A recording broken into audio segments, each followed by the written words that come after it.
अस्सलाम वालेकुम everyone, hope you all are doing great. आज हम CS 101 की मॉड्यूल 24 से 38 तक के मोस्ट इंपॉर्टेंट MCQs को स्टडी करेंगे। सबसे पहले मैं आपको 24 से 30 तक के MCQs समझा देती हूँ, दैन हम नेक्स्ट 30 से लेके 38 तक के MCQs को ऐड करेंगे बीच में। तो फर्स्ट हमारे पास MCQs है, what does the radix point separate in the binary fractions. ये जो रेडिक्स पॉइंट होता है ना, रेडिक्स पॉइंट बाइनरी फ्रैक्शंस में डेसिमल पॉइंट की तरह होते हैं, जिसे हम डॉट भी कहते हैं। फॉर एग्जांपल, इसके लेफ्ट साइड वाले जो डिजिट्स होते हैं ना, उनको होल नंबर कहते हैं, और पॉइंट के बाद जो अगली डिजिट्स लिखे हुए होते हैं ना, उन डिजिट्स को हम फ्रैक्शनल पार्ट को फ्रैक्शनल पार्ट जो होते हैं उनको रिप्रेजेंट करते हैं। आगे है MCQs number 2, in binary fraction digits on the left side on the radix point represent. इसका करेक्ट आंसर है होल नंबर। जैसे कि मैंने आपको पहले बताया कि रेडिक्स पॉइंट के लेफ्ट साइड वाले जो डिजिट्स होते हैं उनको जो है ना होल नंबर कहते हैं। जैसे कि 10.11, तो इनमें जो 10 है ना वो होल नंबर कहलाएगा, और फिर जो बाद में 11 है वो क्या हो जाएगा, वो जो है ना फ्रैक्शनल पॉइंट हो जाएगा, और इनके बीच में जो पॉइंट है उसको हम क्या कहेंगे, रेडिक्स पॉइंट। MCQs नंबर 3 है, what is the result of adding 10.011 and 100.11 in binary. इसका करेक्ट आंसर है 111.001, क्योंकि ये जो होते हैं ना बाइनरी फ्रैक्शन, इनमें एडिशन जो होती है वो डेसिमल एडिशन जैसे होती है। सिर्फ जो रेडिक्स पॉइंट होते हैं ना वो ये अलाइन करते हैं कि जो बाइनरी के रूल्स के मुताबिक ऐड किया जाता है इन्हें। फॉर एग्जांपल, अगर ये जो इन्होंने लिखा हुआ है कि 10.011 प्लस 100.11, तो इक्वल टू क्या आएगा, 111.001 इसका आंसर आएगा। नेक्स्ट MCQs नंबर 4 है कि which notation is most popular of representing integers in modern computers. का correct answer two is complement notation, क्योंकि जो आज के कंप्यूटर्स होते हैं ना, इनमें स्टोर करने के लिए बहुत ज़्यादा मोस्टली 2s कॉम्प्लीमेंट नोटेशन जो है ना वो यूज़ करते हैं डाटा को, क्योंकि इसमें एडिशन और सब्सट्रैक्शन जो होती है ना वो ईजी हो जाती हैं इसके थ्रू। MCQs number 5, normally how many bits are use to represent integers and two complements. का करेक्ट आंसर है 32 बाइट्स, क्योंकि मैं थोड़ा सा जूम कर देती हूँ तो आपको, ताकि आपको देखने में आसानी हो जाए। 32 बाइट्स, क्योंकि 32 जनरली कंप्यूटर्स जो होते हैं ना वो क्या करते हैं कि वो 32 बाइट्स में स्टोर करते हैं डाटा को, जिससे बहुत सा लार्ज और पॉजिटिव जो नेगेटिव वैल्यूज़ होती हैं ना उनको रिप्रेजेंट कर सकती है। MCQs नंबर 6 है, in 2s complement notation the left most bits is called. इसका करेक्ट आंसर है साइन बिट, क्योंकि लेफ्ट मोस्ट बिट को जो साइन बिट कहते हैं इसलिए क्योंकि 0 का मतलब पॉजिटिव या फिर जो है ना नो नेगेटिव जो और होता है, और 1 का जो मतलब है ना वो क्या होता है, वो नेगेटिव होता है। MCQs number 7, to convert between positive and negative 2s complement numbers, where do we start. इसका करेक्ट आंसर है राइट मोस्ट बिट, क्योंकि जो राइट से कॉपी होती है ना, यानी कि 2s कॉम्प्लीमेंट जो होती है ना वो कन्वर्सेशन यानी कि राइट मोस्ट बिट से स्टार्ट होती है, और ये कन्वर्सेशन जो होती है ये रूल के प्रॉपरली अप्लाई करने से जो है ना होती है, इसका कॉन्सेप्ट क्लियर होता है, और ये इसको अप्लाई करना बहुत ज़्यादा ज़रूरी होता है। MCQs नंबर 8 है, after the first one is found during 2s complement conversation what is done. इसका करेक्ट आंसर है कॉम्प्लीमेंट रिमेनिंग बिट्स, क्योंकि राइट से कॉपी जो करते हुए पहला जो 1 होता है ना माइन के बाद जो बाकी बिट्स कॉम्प्लीमेंट की जाती हैं, यानी कि फॉर एग्जांपल 0 और इक्वल हो जाएगा 1, और जो 1 है ना वो जाएगा 0 तक एंड देन में डॉट आ जाएगा। MCQs नंबर 9 है, what is 2s complement representation of -7 if 7 is 0 1 1 1। इसका करेक्ट आंसर है 1001, क्योंकि +7 जो होता है ना, +7 और इक्वल टू 0 111 डॉट, इसका रूल अप्लाई करने से पहले -7 इक्वल टू 1001 मिलता है। MCQs नंबर 10 है आगे, what is the advantage of 2s complement addition. इसका करेक्ट आंसर है uses same addition method as normal binary, क्योंकि इसमें सेम एडिशन जो मेथड है ना वो यूज़ होता है, बिकॉज जो 2s कॉम्प्लीमेंट का मेजर बेनिफिट होता है ना वो ये है कि सेम बाइनरी एडिशन जो मेथड होता है वो यूज़ होता है, अलाइंग नेगेटिव एडिशन जो रूल की जो है ना उसकी ज़रूरत नहीं होती। MCQs number 11, using 4 bits in 2s complement what is the maximum positive value. इसका करेक्ट आंसर है 7, क्योंकि इसकी मैक्सिमम पॉजिटिव जो वैल्यू है वो हमेशा 7 ही होती है। 4 माइनस बिट्स 2s कॉम्प्लीमेंट में मैक्सिमम पॉजिटिव नंबर्स जो होते हैं ना वो 7 होता है। MCQs number 12, what is the negative range limit of 4 bits bits two's complement, इसका करेक्ट आंसर है -8। 4 बिट टू एस कम्प्लीमेंट में नेगेटिव जो साइड का लिमिट होता है ना वो हमेशा -8 होता है। MCQ number 11, what problem occur when a result can not fit an available in available bits, इसका करेक्ट आंसर है ओवरफ्लो। ओवरफ्लो क्योंकि जब रिजल्ट अवेलेबल बिट्स से ज़्यादा हो जाए और स्टोर ना हो सके तो उसको ओवरफ्लो यानी कि वो ओवरफ्लो होता है। MCQ number 14, previously how many bits were commonly use in two's complement storage, 16 bits use किए जाते थे क्योंकि जो है ना पहले सिस्टम 16 बिट्स यूज़ करता था, जहाँ मैक्सिमम जो रेंज है ना वो इतनी होती थी कि जो है ना 32,000 से लेकर 768 तक के करीब होती थी। MCQ नंबर 15 है, what does excess notation represent, excess notation जो होता है वो इंटीग्रल वैल्यूज़ को रिप्रेजेंट करता है। ये इस मिसाल के तौर पर एक्सेस नोटेशन भी जो होती है ना ये इंटीग्रल्स को रिप्रेजेंट करने के बाद जो मेथड है ना जहाँ वैल्यूज़ अपनी ओरिजिनल वैल्यूज़ से एक्सेस होती हैं उसे हम एक्सेस नोटेशन कहते हैं। MCQ number 16, in excess notation which bits pattern represent zero, तो करेक्ट आंसर है fit pattern with MSB1 because ये जो फिट MSB1 है ना इसका एक्सेस नोटेशन जो उसमें zero normally first pattern with most significant bit से होता है, इक्वल होता है, ये इसके 1 से रिप्रेजेंट होता है हमेशा। MCQ नंबर 7 है यानी कि MCQ नंबर 17 है, in excess 4 notation which pattern represent zero, तो करेक्ट आंसर है इनमें इन ऑप्शंस में से हमारे पास वो है 100 यानी कि इस तरह से कि मिसाल के तौर पर एक्सेस 4 नोटेशन में हमेशा 100 ज़ीरो को रिप्रेजेंट करता है, जो 100 होता है ना इस डिजिट्स में इनमें 100 जो हमेशा ज़ीरो को रिप्रेजेंट करता है। ये जो MCQs हैं आपके बहुत ज़्यादा mostly repeated exams based MCQs हैं और बहुत ज़्यादा इंपॉर्टेंट हैं, तो इंशाल्लाह इन MCQs में से ज़रूर MCQs आपके मस्ट भी आएंगे, तो आपने इनको ज़रूर स्टडी करना ध्यान से। MCQ नंबर 18 है, what does 1011 represent in excess 8 notation according to the lesson, तो करेक्ट आंसर है 3। अगर आपने लेसन लिया है तो आपको इस कंसेप्ट की अच्छे से समझ होगी। MCQ number 19, floating minus point notation is based on scientific notation, इसका करेक्ट आंसर है क्योंकि फ्लोटिंग पॉइंट नोटेशन में साइंटिफिक नोटेशन पर बेस्ड होता है और ये फीचर स्टोर करने के लिए यूज़ होती है। Next is MCQ 20, in 8-bit with floating point example high order bit is used as, इसका करेक्ट आंसर है साइन बिट, क्योंकि साइन बिट इस तरह से कि 8 minus bit floating point example में हमेशा हाईएस्ट बिट जो साइन बिट होती है ना जो उसकी पॉजिटिव और नेगेटिव वैल्यूज़ को रिप्रेजेंट करती है बताती है, तो इसका करेक्ट आंसर है साइन बिट, उसको साइन बिट कहते हैं।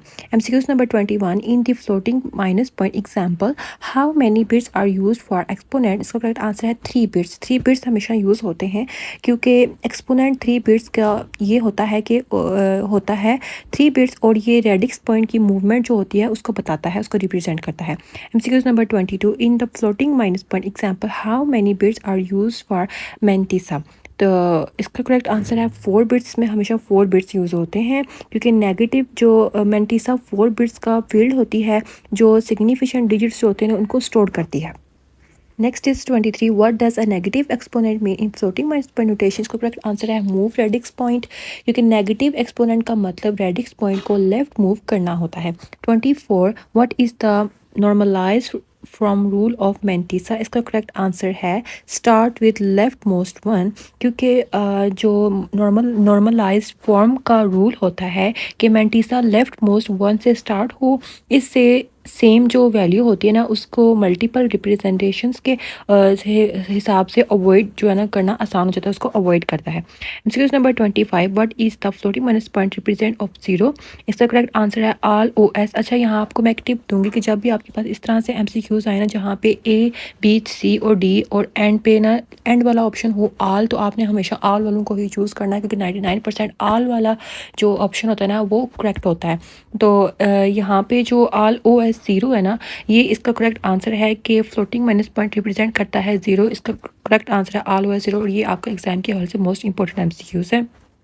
Then MCQs 26, what type of error occur when Mantissa is too small and data is lost, तो correct answer है ट्रांसलेशन एरर, क्योंकि यानी कि जब मेंटिसा का होता है ना छोटी हो और नंबर का कुछ हिस्सा हो कट हो जाए तो फिर ट्रांसलेशन का जो राउंड है ना वो हमेशा माइनस ऑफ एरर देता है, यानी कि माइनस ऑफ एरर होता है। अगेंस 27 है, which comparison technique replaces repeated values with count and values, का करेक्ट आंसर है रन लेंथ इनकोडिंग, क्योंकि जो है ना होता है ना रिपीटेड डाटा को काउंट करने के लिए प्लस वैल्यू को फॉर्म में स्टोर किया जाता है, जिससे रन माइनस लेंथ इनकोडिंग कहते हैं। ये जो लूजनेस होती है ना, इसको हम टेक्निक कहते हैं। MCQs number 28, frequency depend encoding is commonly noun through which codes.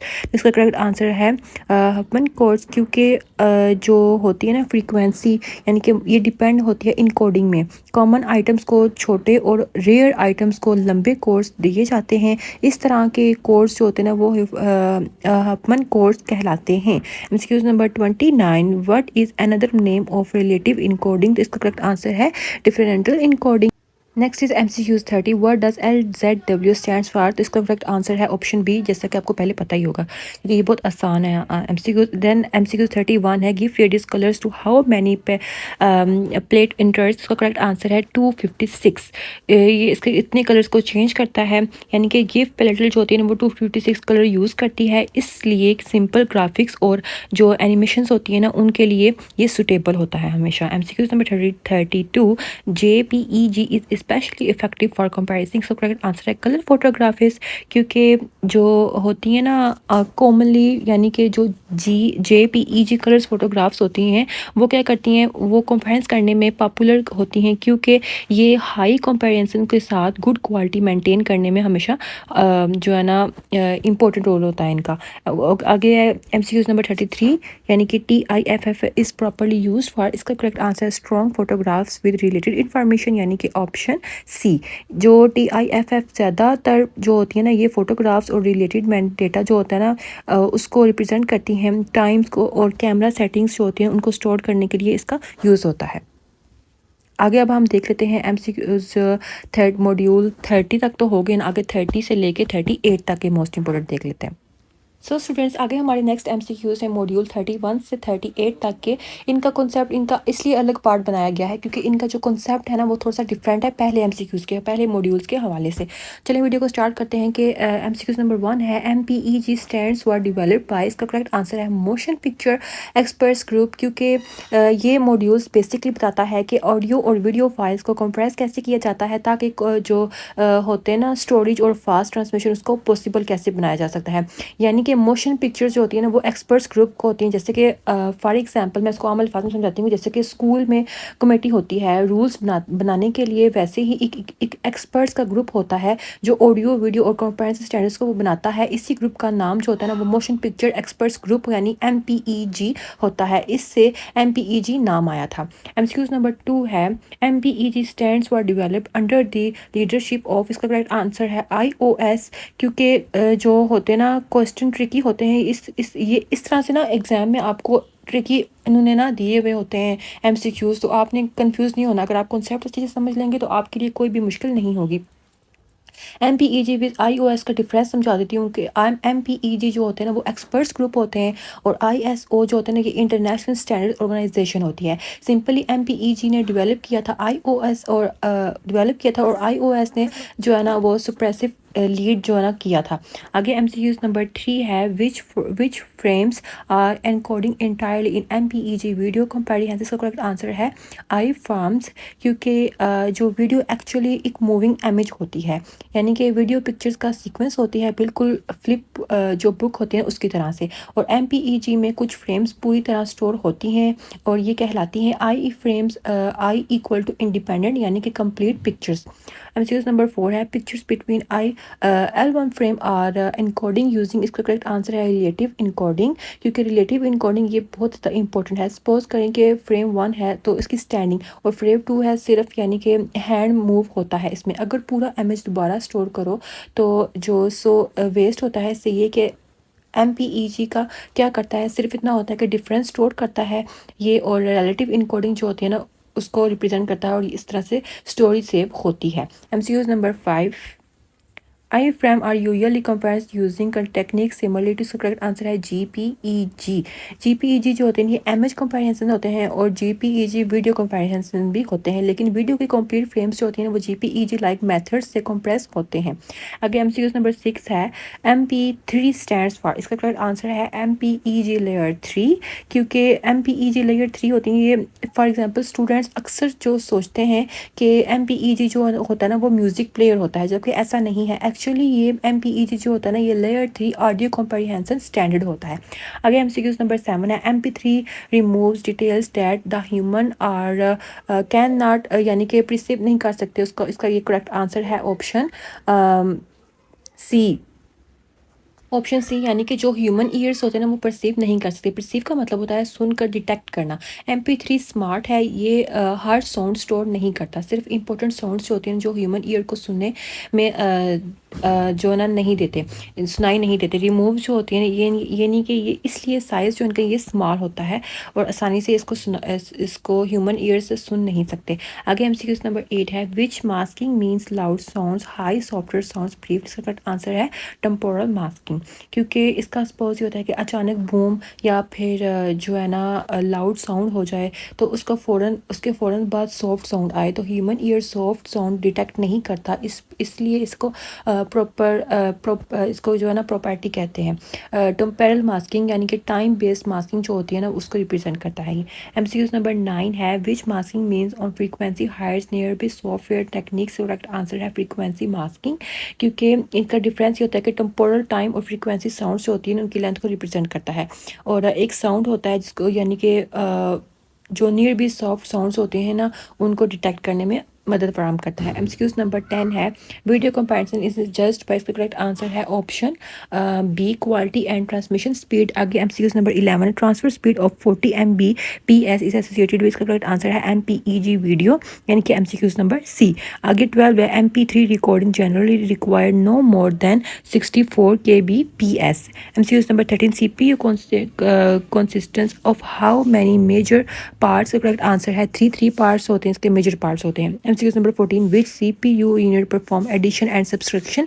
तो करेक्ट आंसर है हमारे पास ऑप्शन सी, यानी कि arithmetic and logic unit. MCQ number 15, which CPU unit coordinates mechanic activities। तो मैकेनिक एक्टिविटीज़। तो करेक्ट आंसर है control unit. 16, temporary storage inside CPU is provided by. तो इसका करेक्ट आंसर है ऑप्शन बी, यानी कि registers. MCQ number 17, general purpose registers are used for. इसका correct answer है टेम्परेरी होल्डिंग ऑफ डेटा, यानी कि ऑप्शन सी। आगे MCQ number 18, CPU and main memory are connected by. तो करेक्ट आंसर है इसका सी, यानी कि बस। MCQ 19, reading data from memory is called extracting। 20, writing data to memory is called placing। 21, stored program concept means। तो इसका correct answer programming stored in main memory। 22, stored program concept is commonly created to। इसका correct answer है John von Neumann। 23, collection of instruction and encoding system is called mechanic language। MCQ number 24, instruction in mechanic language is called B। इसका MCQ number 20 का correct answer है। 25, minimum instructor philosophy is called RISE। RISE stands for, ये stand करता है किसके लिए, reduced instruction set computer। 27, large complex instruction philosophy is called CISC। internal processor are examples of CISC architecture। 29, power PS process are example of RISC architecture। 30 है, ARM architecture is designed specifically for low power consumption। इसका correct answer है option B। 31, machine instructions fall into how many groups। इसका correct answer है 3 groups में fall करता है। आगे MCQ number 32, load instructions means. इसका करेक्ट आंसर है fill register from memory. 33, store instructions means transfer register contents to memory. MCQ number 34, instruction of printers and keyboards are called. इसका correct answer है IRO instructions. 35, arithmetic logic groups controls activity in ALU। 36, control group directs। correct answer है program equation। 37, and operation combines bit string by applying operation to। इसका correct answer है individual columns। Next MCQ 39, mask और पन determine. So correct answer है which part affects result, यानी कि option B. 40, all operations duplicates part while placing IS in non-duplicated part, यानी कि option B is the correct answer। 41, XOR operations can invert। इसका correct answer है option B, यानी RGB bitmap image split। These are all the most important MCQs according to your exams and modules 24 to 38। Good luck for your exams and thanks for watching. Bye for now.